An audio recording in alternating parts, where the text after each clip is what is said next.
Hello everyone, welcome back to my channel. Under Manfred's watch, an owner-imposed lockout has led to cancelled games for the first time in MLB history. It is a disastrous outcome.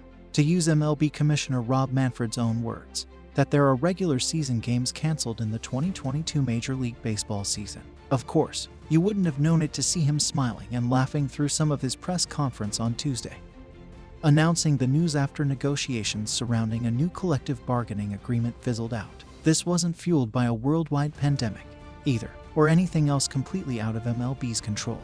It's a cocktail of greed laced with Manfred's incompetence. The laughter was symbolic of someone unable, unwilling, or some combination thereof to solve the problem at hand.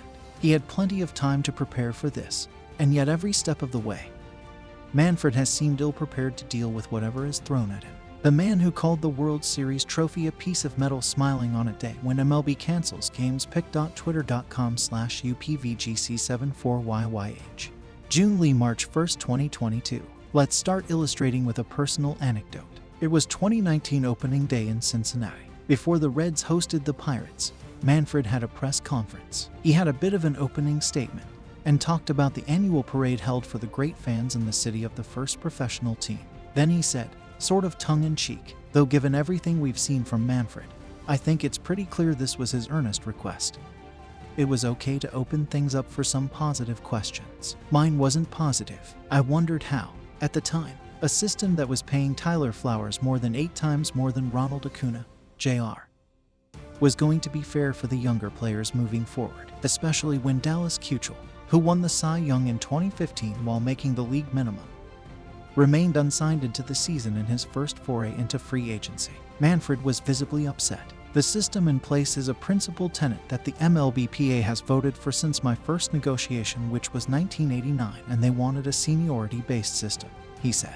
That's what they bargained for and that's what they have. It's just not more complicated than that. It seems a little more complicated than that now, doesn't it, Mr. Commissioner? Manfred, pointing 30 years in the rearview mirror while scoffing at my question, pretty well sums up where we are now, doesn't it? No foresight, no concerns about something bubbling under the surface with the players. No thought that maybe during the course of 30 years and thousands of different players things could change. Nah, just an air of condescension that anyone would dare to question his years of experience and self-assured expertise. Why could I see what was coming while the commissioner, who makes $11 million a year, couldn't?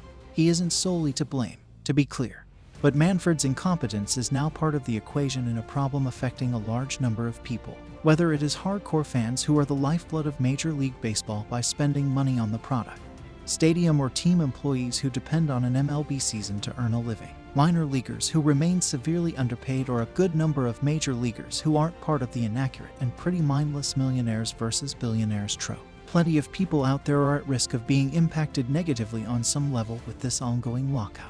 Piece of metal. Just over 2 years ago, Manfred called the World Series trophy a piece of metal. In and of itself, he isn't factually incorrect. The problem is he's supposed to be the boss of a sports organization where that piece of metal means an awful lot more than its physical makeup. To the players who have been part of World Series winning teams, it represents a lifetime of the proverbial blood, sweat, and tears. It's all those days riding buses and playing for peanuts in the minor leagues. It is battling through injuries and other adversity. It is getting through a grueling 162-game season with one of the best records in baseball, and then getting through the grind that is October and emerging as a champion. Hoisting that piece of metal is the pinnacle of their profession. Those who have never gotten there dream of it. Those who have yearn to get back as soon as they can. In an effort to make a rhetorical point, I referred to the World Series trophy in a disrespectful way.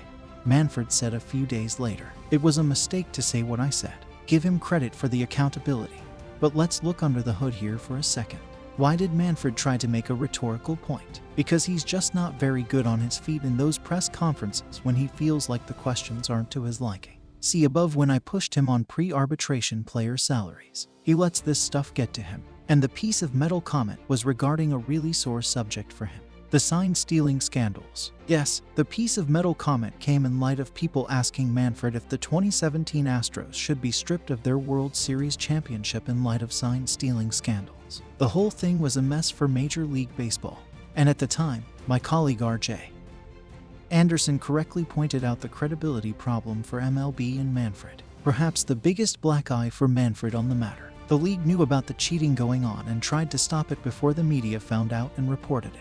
From my colleague Dane Perry's sign-stealing timeline. Prior to the ALCS between the Red Sox and Astros, Tora warns Astros manager A.J.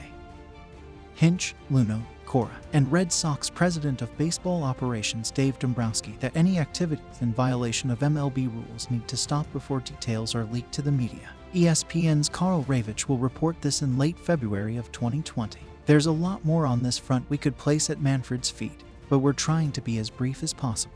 The Arbitration Championship belt, an under-the-radar gem. From 2019, MLB awards a $20 WWE-style championship belt to the team that keeps salaries the lowest in arbitration.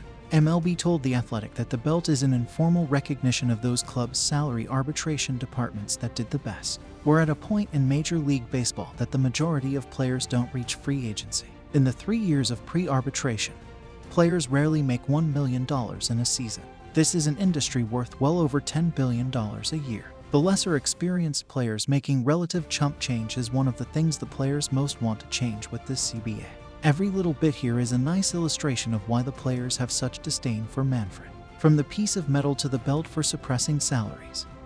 The players sure have a good case that the office of the commissioner doesn't seem to treat them as more than dollar signs for the owners. Defensive lockout. All along, the owners could have ended the lockout and negotiated a new CBA while the players took part in spring training.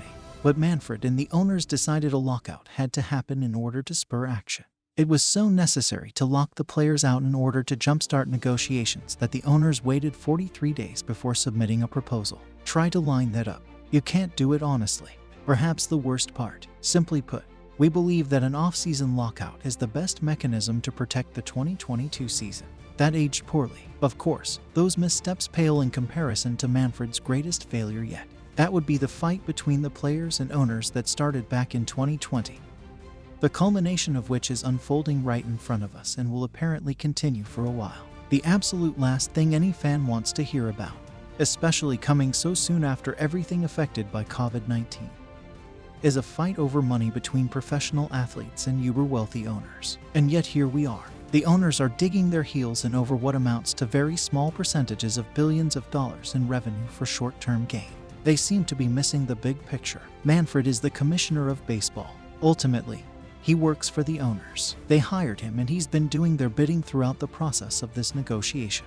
Manfred had the chance to push owners instead of just being their mouthpiece. While the players made several concessions along the way, the owners didn't budge for months. It was a one-sided negotiation. If Manfred is the great negotiator, supposedly that was his biggest strength when hired by the owners, why isn't he pushing the owners to meet more in the middle? A stronger commissioner would have seized the opportunity to get a deal done, whatever the cost. Instead, we've got an ineffectual gaffe machine who is overseeing another disaster. This is all for today, folks. If you enjoyed this video, then leave a like, and if you are new, then don't forget to subscribe. Stay tuned for the future updates. See you till the next video.